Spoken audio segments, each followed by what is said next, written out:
Welcome to the Two-Ton Nerds. As always, my name is Max James.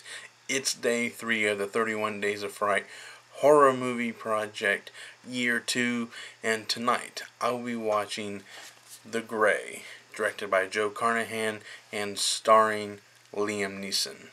And I'm just going to jump right into watching this movie, and as always, I will be right back in a few seconds to tell you what you need to know about this movie. I just got done watching The Grey. I have a lot to talk about, so I'm just going to get right into my categories to tell you what you need to know about this movie. And the first up is the story.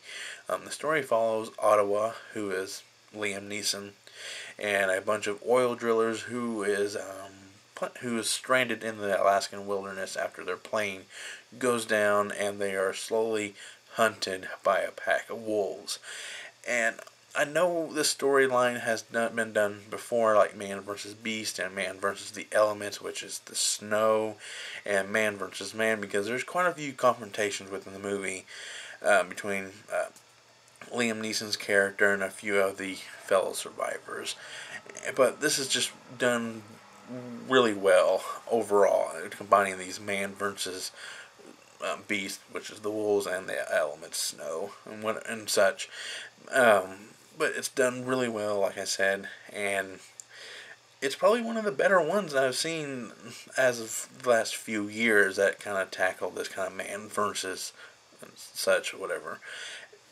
Which leads me into my next category, the cast. The cast of this movie is great. Liam Neeson, he's great as usual, but it's also filled with a bunch of people that you will recognize from other movies, but you may not know their name. There's this one dude who is his character name is Pete Hendrick. He's Milton from The Walking Dead. One of the plane crash survivors is the state trooper in The Departed. So it's just kind of a mishmash of people that you will recognize but may not know their name, which is great.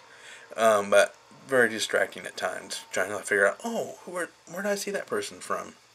But you'll quickly lose that interest because you'll be pretty engaged with the story. Next is the visuals / special effects.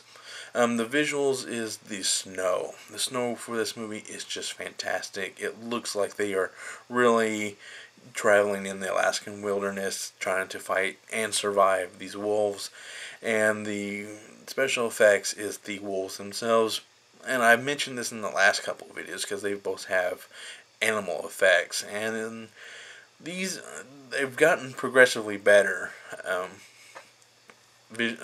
special effect wise for the dog things. I know I always harp on that.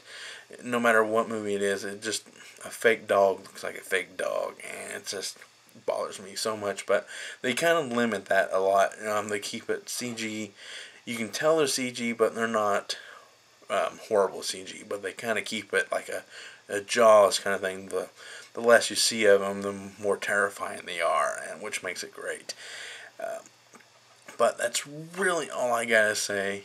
But I do have a classification scale. 1 being run of the mill. 2 is best watched with a group.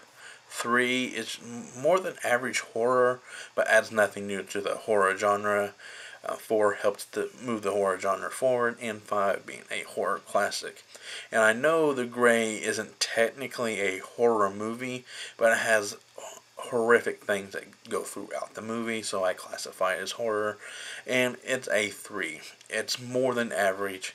It's well acted, visuals are great, great scares, and it actually seems like you don't know how it's going to end. And if you haven't seen any of the trailers, and it just doesn't really add nothing new because you've seen all these kind of elements before, like Man vs. Beast, like I keep saying, and Man vs. the Elements, Snow, and Man vs. Man.